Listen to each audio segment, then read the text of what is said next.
Hi, our names are Chris, Sophie, and Lauren, and today we're going to be talking about social skills instruction for our Tier 2 project assessment.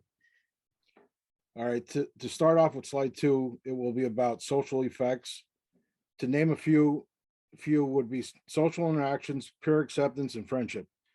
Adjust the school environment and development of social and adaptive skills. 55% of the special educators reported teaching social skills on a daily basis. Slide three, social skills instruction is used to address social skills needs, give students the tools to manage their educational environment, and prevent issues with social competence. Step one, assess needs. Students need to be assessed so that the SSI is a reflection of their needs. Assessment should provide info on what social skill deficit is, the reason for deficit, and why the skill is important for the child. Assessments can be done informal and by data collection. Slide five, assessments will show that the student requires instruction in one of three areas. These three areas would be acquisition, performance, or fluency. So the students who have an acquisition-based need often don't attempt to perform social skills because they don't know the proper steps. So teachers can assess for these particular students by asking them directly about their understanding of skill steps or having them do sequencing sorts or fill out step checklists. And students who have performance instructional needs can articulate the steps of the social skill, but they don't recognize when or where or how to use the behavior appropriately. And then students with fluency based needs have the knowledge of the skill and when to use it and how to use it, but the way that they perform it is often awkward and it leads to failed execution. So the next step of social skill instruction is developing a plan. And the teacher selects an instructional goal for the student based on their assessment results. So there are if there are multiple possible skill goals, then the teacher should prioritize the skills based on the student's IEP first. Then they should think about the skills that compromise the safety of the students within the classroom. And then third, they should prioritize skills that disrupt classroom instruction.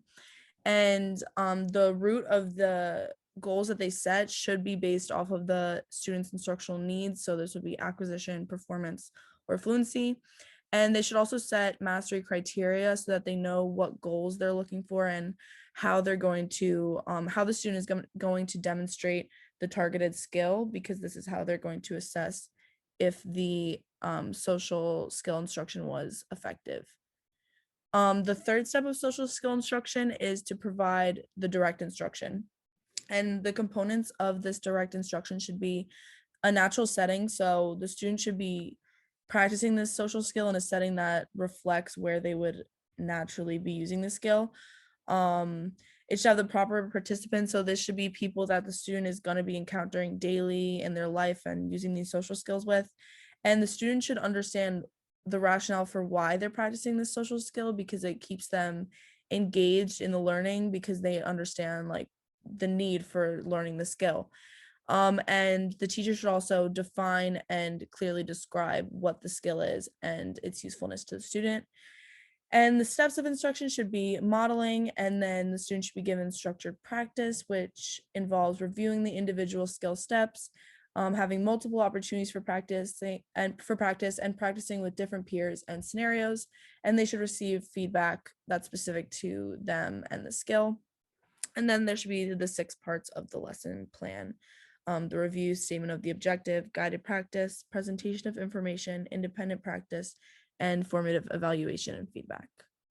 And then step 4 of the social skill instruction should be to generalize into settings and situations.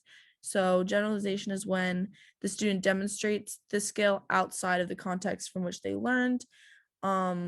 And this happens often when you're teaching the skill to the student, it's in a controlled environment or it's in the classroom. And during generalization, you want to give the student a chance to practice the skill in the real life scenario. So for example, at the lunch table, versus just sitting with the teacher at lunch. And how this happens is the teacher should plan for these specific moments where the student practices these new skills in the new situations. The people who particularly need this generalization are students with fluency-based instructional needs. And again, these should be in natural environments where the student might be accompanied by a teacher at first, when it's a little bit new in these environments, but eventually they should fade the supports and student should be able to demonstrate mastery on their own. Okay, so step 5 of the social skills instruction is self-monitoring. In this step, the students will actually be aware of their abilities as learners and as practicers of the social skills that are in question.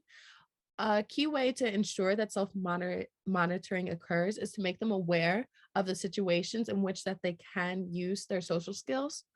So before a situation, if possible, it would be best to remind the students of the social skills that they have and the social skills that they are trying to master. For example, if they're going into a classroom and one of the social skills is if they're going into a classroom and they need to wait in line or they need to ask for help for something, one tactic that you can do is to remind them beforehand, like, don't forget, you can do this if you need help, or don't forget when the teacher is talking, you need to listen. Another way to ensure that self monitoring exists is by using checklists.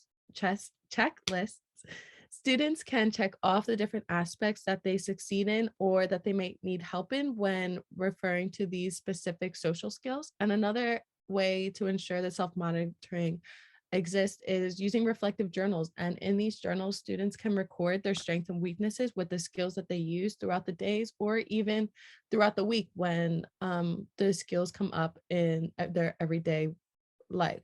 So step 6 of the social skills instruction is access, assess, and reassess. There are 3 different ways that we would go about assessing and reassessing student acquisition of these social skills. The first one is a Likert type scale, which would be used. You would define the criteria of which student acquisition of the social skill would be demonstrated, and then you would use a checklist for each step of the way that the student masters. The second step or the second skill that you could use is direct behavior rating form, and it's more like a scale.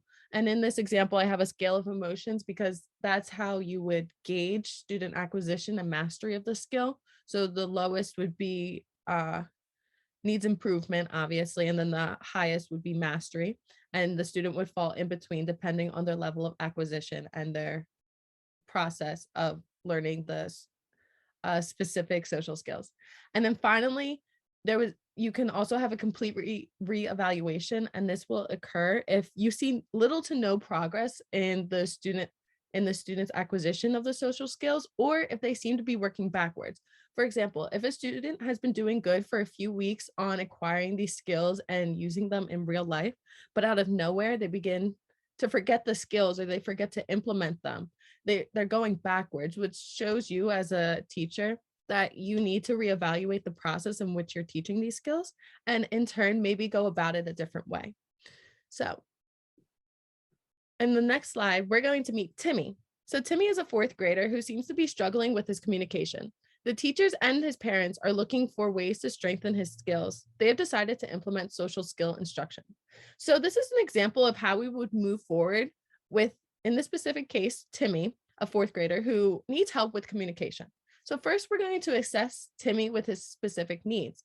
And during this assessment, we find that his social skills are lacking and they seem to be deficient on some aspects. So for step number 2, we're going to determine what we need to focus on the most. So we're going to look at his IEP, and then we're going to look at what needs to be done to ensure safety, and then what needs to be done to ensure that there's not as many disruptions in the classroom. So after this step, we found that Timmy needs help asking for help. So in step number 3, we're going to teach him how to ask for help. So we're going to use guided practice, and we're going to use independent practice with reinforcements. And then in step 4, we're going to connect the real world with these social skills for Timmy. So we're going to show him different examples of when people in the real world would actually ask for help. And then number 5, Timmy is going to evaluate his own progress. He's going to use those checklists, those journals, and just overall gain self-awareness of his abilities as a learner of these social skills. And then step 6, we're just going to evaluate how it's going. We're going to ask his parents how he's doing at home. We're going to ask other teachers in different classes how they think Timmy's doing when asking for help. And we're going to also talk to Timmy as well, because this is really important to see if he believes that he is gaining these skills in general. So now that we went over all of this, I am glad to move on to the next slide where we say thank you for coming and listening. And we hope that you've learned something that you could use in your future classrooms. And in the following slide, we just have our resources. Thank you. Thank you.